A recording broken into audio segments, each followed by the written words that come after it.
I walked through the front door at 6:18 p.m., a paper grocery bag digging into my fingers. The house was too quiet. That kind of quiet that doesn't mean peace, just tension waiting for ignition. Adrienne was in the kitchen, arms crossed like a referee about to call a foul. She didn't even look at me before firing the first shot. "You didn't get the bread I asked for." I set the bag on the counter. "Hi, Adrienne. How was your day?" She pulled out the loaf like it was contaminated evidence. "This is multigrain." I said wheat. "How hard is it to follow one simple instruction?" "Multigrain is basically wheat with hobbies," I said. She gave me that dead-eyed stare that used to make me backpedal. "Not tonight." "And where's the dry cleaning?" "What dry cleaning?" "The stuff I told you to pick up on Monday." I frowned. "You mean when you mumbled about it while brushing your teeth? With the faucet running? That's not exactly a transmission I could pick up." Adrienne slammed the bread down hard enough to make the knives rattle. "You never listen. Not about errands, not about me, not about anything. I am drowning in this marriage, and you just coast through making jokes, thinking it's charming. Hey, I stopped for milk because you texted me. That's proof I listen at least sometimes. Wow. You want applause for basic competency?" She shot back. "A small sticker would do," I said. Her jaw tightened. "And the dishwasher. You loaded it wrong again. Cups go on the top rack. How many times do I have to say that? Cups still get washed no matter where they sit. That's literally the job description of a dishwasher. It's not theology, Adrienne." She didn't smile. She never smiled at my lines anymore. Her voice rose another notch. "This is exactly the problem. You make light of everything. You don't take me seriously. You don't take anything seriously. You're a guest in your own house." I stayed calm. Years of training as her verbal punching bag had taught me silence was the only currency. Her face flushed red, her breathing turned sharp, and then it slipped out, raw and unpolished. "Looking at you disgusts me. I can't pretend anymore." The words landed like a hammer, but not the kind that shatters. More like the kind that nails something down permanently. The kitchen froze. Even the refrigerator clicked quiet. I placed my keys gently on the counter. "Okay," I said. "Then we stop pretending." Adrienne blinked. That wasn't in the script. She expected tears, begging, frantic promises to change. Instead, she got me calm as a math teacher. "What's that supposed to mean?" she asked. "It means exactly what it sounds like." She shifted, arms still crossed but looser now. "I didn't mean it like that." I was frustrated. "No one accidentally says their spouse disgusts them, Adrienne. That's not a mispronunciation. That's a thought you've been carrying around, and tonight it escaped." Her mouth opened, then closed. She turned to the sink, turned on the water, and stared at it like noise could erase truth. I picked up the bag again. "I'll be upstairs." Thinking, something I probably should have done more often. "Don't walk away from me," she snapped. "I'm not walking away," I said over my shoulder. "I'm walking up."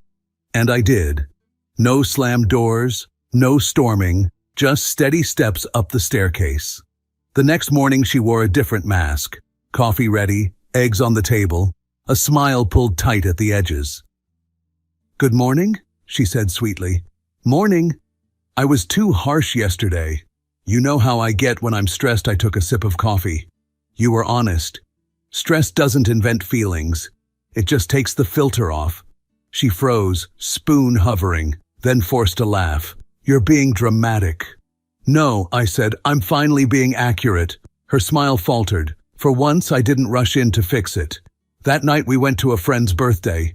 Adrienne insisted, because God forbid anyone think our marriage wasn't Instagram perfect. Fairy lights hung in the backyard. People laughed too loudly at cheap jokes. I stood with a beer, doing small talk like it was cardio. Sweat, no gain. Adrienne floated around like a social butterfly with knives in its wings. At one point, I told a story about messing up my lunch order at work. Adrienne cut in mid-sentence. He's leaving out the part where he argued with the kiosk for 5 minutes while everyone waited. Classic Rowan. Everyone laughed. It wasn't cruel laughter, just the pat him on the head kind. "Thanks for the fact check, Adrian," I said dryly. "You make an excellent editor." "You're welcome," she said, missing the bite or pretending to. On the drive home, she said, "Why were you so quiet tonight?" "I was studying the exhibit," I replied. "What exhibit?" "The one where my wife gets applause by mocking me." She drummed her fingers on the wheel. "It was a joke. So are we." The silence after that lasted all the way home. Later that week, at 2:41 a.m., I woke up to the glow of her phone. Adriana's back was to me, shoulders tilted. The faint blue light painted her face in a smile she hadn't shown me in months. She tapped quick, erased, tapped again. I didn't say a word. I didn't ask questions. I just lay there, listening to her breath catch softly at whatever appeared on that screen. And I thought, she told me the truth in the kitchen. I just wasn't smart enough to see how deep it went. The morning, Adrian acted like nothing happened. She hummed while buttering toast, tapping her foot like she was auditioning for a commercial about happy kitchens. I sat there with my coffee, watching the performance. "You're quiet," she said finally. "I'm listening," I said. "To what?" "To the part where you tell me why the toaster is smiling at you more than I am." She rolled her eyes. "You're impossible before 9. Actually, I'm impossible 24/7. You just noticed before 9? She shook her head, muttering something under her breath about sarcasm being my only language. Maybe she's right. Sarcasm is cheaper than therapy. That week felt like watching a rerun of a bad sitcom where I already knew the punchlines. Every small thing carried extra weight. The sigh when I asked if she needed anything from the store, the way she answered with one-word updates like she was reporting weather, the deliberate placing of her phone screen down on every surface. We went to dinner at her parents' house. I knew it would be rough, but I didn't expect the new flavor of disdain. Her mother asked how work was going. I gave the short version, simple and polite. Adrian jumped in before I even finished. "He loves to make it sound like it's boring," she said. "But trust me, he spends hours explaining logistics like he's discovering fire." Her father chuckled. "Well, at least he's consistent." I smiled at my plate. "Consistency is underrated. Keeps planes in the sky and food in grocery stores," Adrian smirked. "And keeps me entertained when I can't sleep." Her parents laughed. I stabbed my potato like it had wronged me personally. Saturday night, we went to a birthday for one of her friends. Same script, different audience. Fairy lights, too much wine, people shouting over music. Adrian looked alive, floating from group to group, laughing, touching arms, playing the charming version of herself that only appeared in public. I stood with a beer in my hand, playing my role as the accessory. Someone asked how long we'd been married. 7 years, I said. Adrian corrected. 7 years, but it feels like 17 when you count how many times he tells the same story. Laughter again. Not mean, but enough. I raised my bottle. Recycling is good for the planet. Nobody laughed at that one. Fine, I wasn't auditioning. On the drive home, headlights painted her profile sharp. "Why are you so moody lately?" she asked. "Because I'm allergic to being the punchline," I said. "Oh, come on, it's just jokes." "Jokes usually make someone laugh, Adrienne, not just you." She gripped the wheel tighter. "You take everything personally." Lucky me. I have a wife who personalizes everything. We didn't talk the rest of the way. By Wednesday, I started keeping a list. A simple ledger of small cruelties. Nothing dramatic, just bullet points on my phone. Monday, you didn't fold the towels right. Do you even care what this house looks like? Tuesday, interrupted me 3 times telling a story to neighbors. Wednesday, rolled eyes when I said I was tired. Comment, from what? Sitting at a desk? Thursday, phone face down, midnight glow again. Gaslight hates a ledger. You can't argue with timestamps. Friday night, we had dinner with her friend Elise. Elise is the type who feeds on drama like it's her main calorie source. She smiled at me like she already knew I'd be on trial. "So, Rowan," Elise said, "work still keeping you busy?" "Busy enough," I said. "Keeps the lights on." Adrian cut in. "Don't let him fool you. He makes it sound small, but he spends hours talking about distribution schedules. It's adorable." Elise laughed. "You should record him. Maybe start a podcast, The Exciting Life of Boxes." Adrian giggled. "Exactly." I set down my fork. "Funny thing, those boring boxes pay for this dinner silence for half a second." Adrienne reached for her wine. "See what I mean?" Sensitive, I smiled thinly. "See what I mean?" Proof. We ate in silence after that. Elise loved it. She probably went home and journaled about the awkward tension she created like it was a hobby. That night in bed, Adrienne rolled away. I watched her phone light up under the blanket like a lighthouse for a ship I wasn't on. She typed fast, paused, erased, typed again. Then a tiny laugh slipped out, a sound I hadn't heard directed at me in months. I didn't ask. I didn't demand answers. I just stared at the ceiling fan and thought about how marriage is supposed to be about building a home together. Turns out we built 2 different houses, and mine didn't come with Wi-Fi for her secret midnight comedy show. Sunday afternoon, I caught her texting in the kitchen. I walked in and she quickly flipped the phone face down. Classic move. "Who's making you smile like that?" I asked casually. "No one," she said too quickly. "Good one." "No one's hilarious. Don't start." "I'm not starting. You already started. I'm just keeping score." She glared. "You're paranoid. And you're bad at hiding things."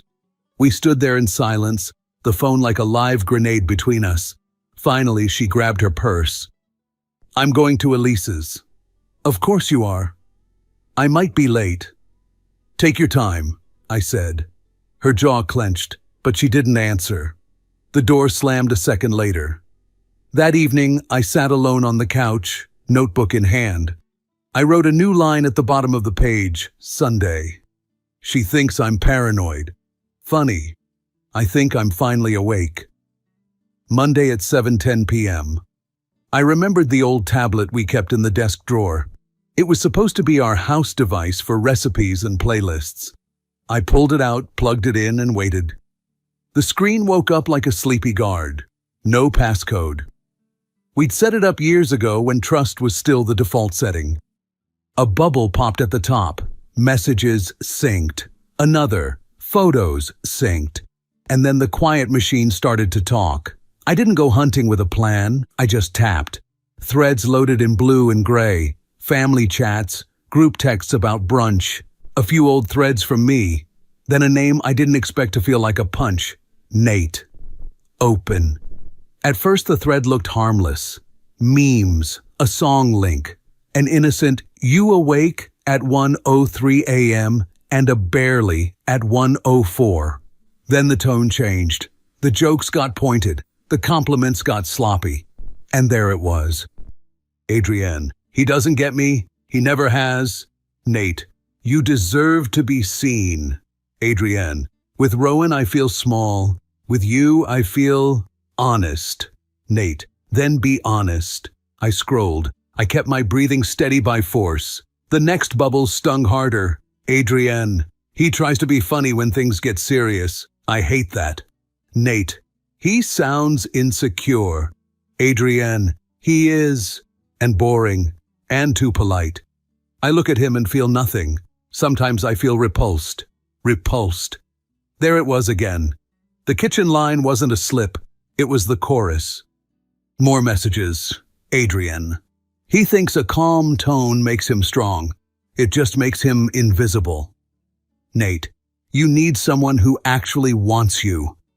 Adrienne, "I want to feel alive again. With him, I feel like a plant in an office. Watered, not wanted."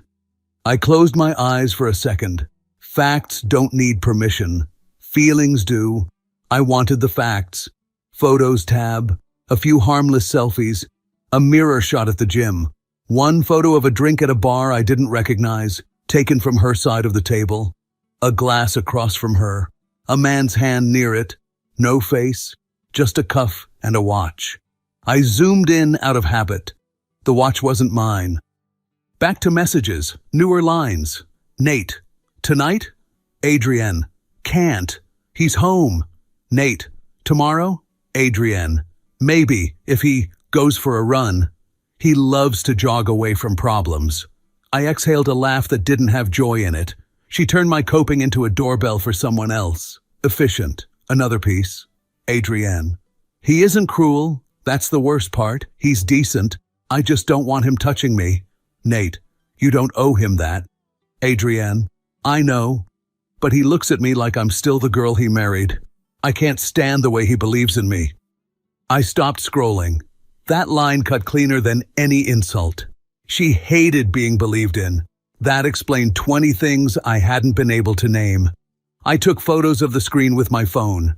Not to wage war online, not to forward to anyone, just to keep the room from gaslighting me later. The front door clicked. I shut the tablet, slid it back into the drawer, and stood in the kitchen like I'd been deciding between tea and coffee.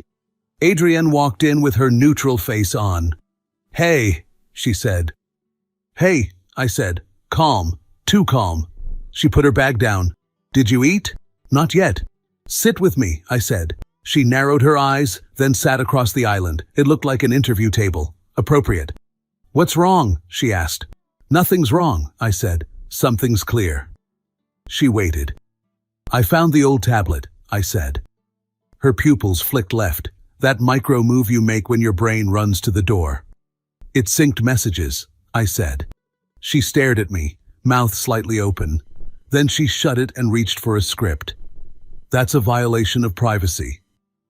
That device is ours, I said. So are the facts. You had no right. I had no interest, I said, until you told me I discussed you. That unlocked a few drawers. She folded her arms. You're twisting this. No, I said evenly. I'm reading. I took out my phone and read lines without looking up. With Rowan, I feel small. With you, I feel honest. He is boring. I look at him and feel repulsed. I can't stand the way he believes in me. Adrienne flinched at the last one like it surprised her too. That's out of context, she said, voice thin. Sure, I said. What's the context where repulsed means something kind? She looked down at the counter. I was venting. For months? To a man you call at 1 a.m, I asked. He understands me, she said. You don't. I understand this, I said. You don't want me. You want attention that doesn't come with a history. That's not fair. Fair is a word for games with referees, I said. We didn't get one. She went silent. A car passed outside. Somewhere a dog barked at nothing useful. Are you sleeping with him? I asked. Plain. No traps. She looked up fast. Don't do that. Do what? Make me the villain. You wrote your own lines, I said. I'm just reading them back. She chewed her lower lip, then tried a softer angle. Rowan, I'm unhappy. I have been for a long time. You go quiet when things are hard. You make jokes when I need care.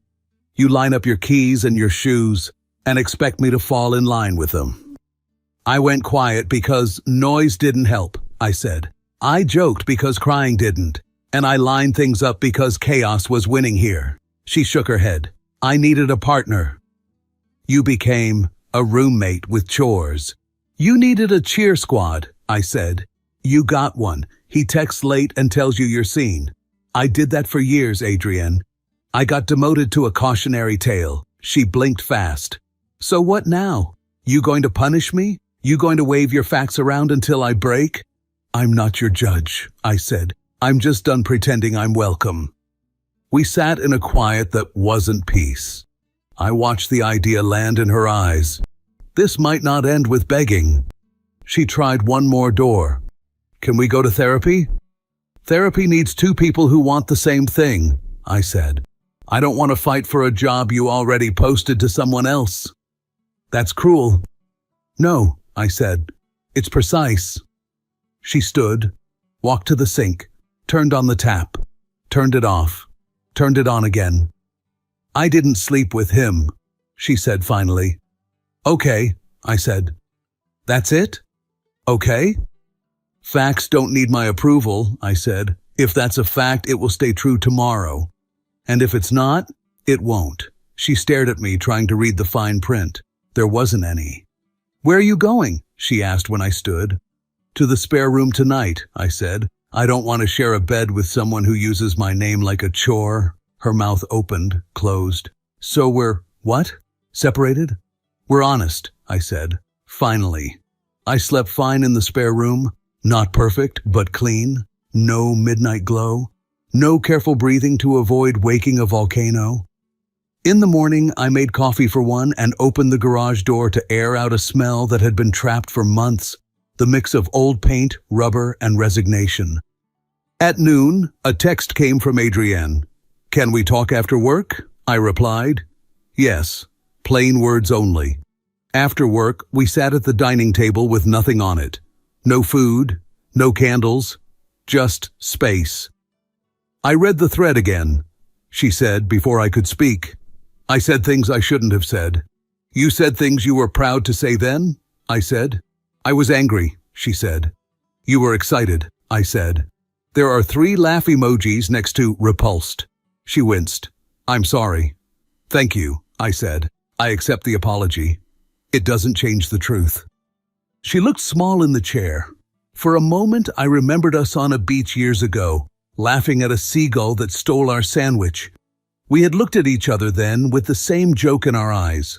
That was a different language. We don't speak it anymore. What do you want? She asked.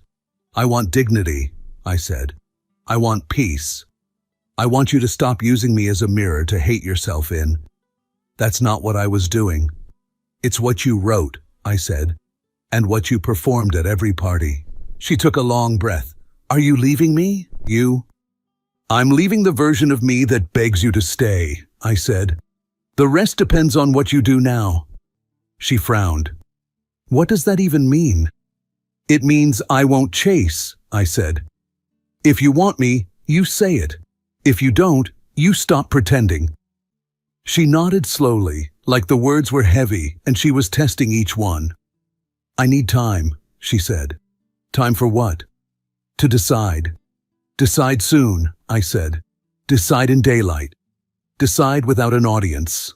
She looked away. Okay.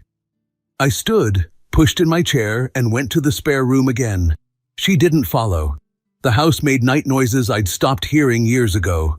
The honest creaks of wood that expands and settles. I slept better than the first night. Morning felt like an honest handshake. I made a new list on my phone, not a ledger this time, just a plan. Stop sharing a bed until truth has a job. No public performances, decline parties, speak plainly. No metaphors unless she forces me. Keep running, not away, through. Pack a small bag, just in case I need a weekend of silence. I set the phone down and poured another coffee. Facts don't heal you. They just stop you from bleeding more. That was enough for now. By Thursday, the house felt like a waiting room. Adrienne moved quieter than usual, but it wasn't respect. It was calculation. She'd put on a smile here, a sigh there, like she was auditioning for forgiveness. I didn't clap. That night, she cornered me in the kitchen while I poured water. We need to talk. Good, I said. She braced herself. I regret some things I said. Which part? I asked. The disgust? The boredom? Her jaw tightened. You're throwing everything back in my face. I'm holding up a mirror, I said. If you don't like the reflection, stop making faces. She exhaled sharp through her nose. It was out of context. Funny, I said. Every cheater, liar, and politician says that. What's the context where telling another man you're repulsed by me is somehow flattering? She looked down at the floor. I was angry. No, I said. You were comfortable. Anger ends. Comfort repeats. You repeated. Adrienne leaned on the counter like she needed it to stand. I don't want to lose you. Then why write me out of the script? I asked. You've been handing my lines to someone else for months. That's not true. I pulled my phone from my pocket, scrolled a little, then read in a flat voice. With Rowan, I feel small. With you, I feel honest. That's word for word. Should I read more? Her face drained. Stop. You stop, I said, putting the phone down. Stop pretending it was harmless. Silence stretched until the fridge clicked on like an audience coughing. Finally, she tried a new script. Let's do therapy. A professional could help us untangle this. I already told you. Therapy's for two people fighting the same fire, I said. You're dousing one and fueling another. No therapist can fix that. You're being cruel. I'm being precise, I said again. Big difference. Adrian's eyes shone, but not with the tears she used to fake when we fought about small things. These were real, maybe for her, maybe for the image collapsing around her. Rowan, please. No stage directions, I said quietly. Just lines you believe. She wrapped her arms around herself. I don't know what I believe. Then stop improvising with my life. That weekend I packed a small bag. Nothing dramatic, just enough for a few days away. When she saw me setting it by the door, she froze. What are you doing? She asked. Taking space, I said. For once, real space. Not the kind you request to test if I'll chase you. You can't just leave. I can. I'm not your property. Her eyes went wide. So what? This is separation? This is honesty, I said. For the first time in years. Adrian's voice cracked. What am I supposed to tell people? Try the truth, I said. It'll be a new experience. I stayed in a cheap motel 2 towns over. Nothing fancy. Beige walls, humming AC, a TV that only half worked. But it was quiet, and nobody there looked at me like I was a punchline. I ran in the mornings, ate greasy takeout at night, and slept without waiting for a phone to glow beside me. It wasn't heaven, it was oxygen. On Sunday I texted her, I'll be back Monday evening. Think about what you want to say. Don't rehearse, don't edit, just truth. She replied, okay. That was it. For once, she didn't send a paragraph. Monday evening, I came home. She sat at the dining table, hair tied back, no makeup. She looked like a student waiting to fail an exam. I don't even know where to start, she said. Start where it hurts, I said. That's usually real. She took a deep breath. I don't feel like myself with you anymore. I feel invisible. And I hate that you're calm when I'm angry. It makes me feel crazy. I nodded. That's honest. Keep going. I wanted attention. I wanted to feel wanted. And Nate gave me that. She shut her eyes. Not physically, but emotionally. And maybe that's worse. It's worse, I said flatly, because it means you had choices. And you chose someone else's eyes over my effort. She winced. I know. And you laughed while you did it, I added. Don't forget that part. Her lips trembled. I'm sorry. Thank you, I said. Apology accepted. Respect not restored. She covered her face with her hands. What do you want from me? Nothing, I said. That's the point. Adrienne leaned back in her chair, defeated. For once, she had no comeback, no sarcastic jab, no stage performance. Just silence. That night, I slept in the spare room again. When I woke in the morning, the house smelled like coffee she had made. A peace offering. I poured a cup, tasted it, and laughed softly. Too much sugar. She still didn't know me. After 7 years, she still thought sweetness could hide bitterness. I poured it out, made my own. First sip felt honest. By the middle of the next week, I stopped waiting for Adrienne to come up with a script that made sense. Every night was the same routine. She'd hover near the spare room door, testing if I'd invite her in. I never did. Some mornings she'd try conversation. Small things. Do you want toast? Traffic might be bad today. But we weren't a couple anymore. We were co-workers who hated their shifts. Friday morning, I printed out the forms. Plain white paper, black ink, not dramatic at all. Just boxes to check, names to sign. Divorce doesn't arrive with thunder. It arrives with paperwork. When she came home that evening, the papers were on the dining table. Her purse hit the chair slower than usual. She stared at the top page like it was written in fire. "You're filing?" she asked, voice low. "Yes." Her eyes flicked up. "Just like that?" "Not just like that," I said. "Like this." After months of contempt. After midnight giggles into a phone. After you told another man I'm pathetic while I was asleep next to you. That's what it takes. She swallowed hard. "Rowan, please. We can fix this." I shook my head. "We can't fix something you don't even want." "You said it yourself. You feel repulsed when you look at me. That's not a plumbing issue. That's not therapy. That's contempt. And contempt kills faster than cheating." Tears pooled. She reached across the table. I didn't move. 7 years, she whispered. 7 years pretending, I corrected. You didn't like my calm. You hated my humor. You despised my habits.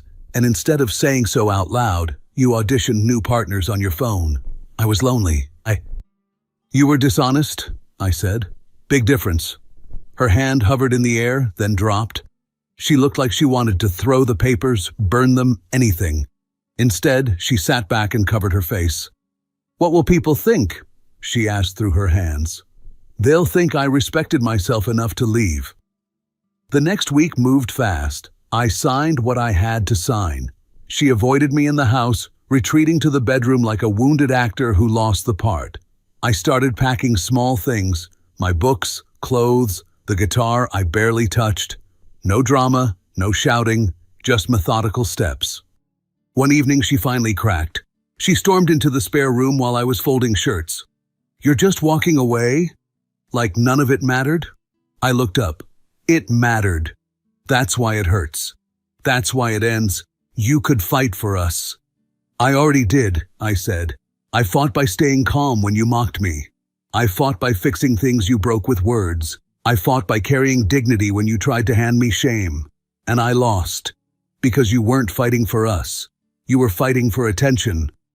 Her lip trembled. "You make it sound so black and white." "It is," I said. "You either want your partner or you don't. You didn't.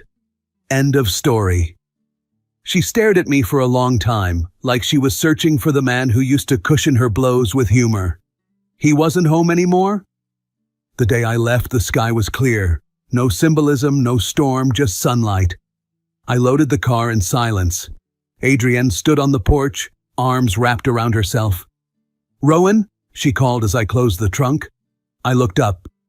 "I'm sorry," she said, voice cracking. "Really?" I nodded. "I know. That's all? You're just going to drive away?" "Not just drive away," I said. "I'm going to live. You should try it without an audience." Her mouth opened like she wanted to beg, but nothing came out. She just stood there, small against the doorframe. I got in the car, turned the key, and pulled away. No movie soundtrack, no tearful montage. Just asphalt, engine, and the clean air of a life where I wasn't the punchline. 2 weeks later, the papers were official. Divorce granted, clean cut. People asked what happened. I didn't give speeches. I just said, we stopped pretending. It was short, honest, and required no follow-up. Nights are quieter now. I cook what I want, run when I want, sleep how I want. The bed doesn't smell like lemon candles or betrayal. It smells like sheets. Plain, neutral, mine. Sometimes I think about the kitchen that night, the way her face twisted when she said, "You disgust me." For years that line would have destroyed me. Now it feels like freedom disguised as cruelty. Because the moment she said it, I stopped begging for crumbs. She thought her words would break me. They freed me. If you felt this story hit hard, drop a like, subscribe for more, and share your thoughts in the comments. Your support keeps Steelheart beating.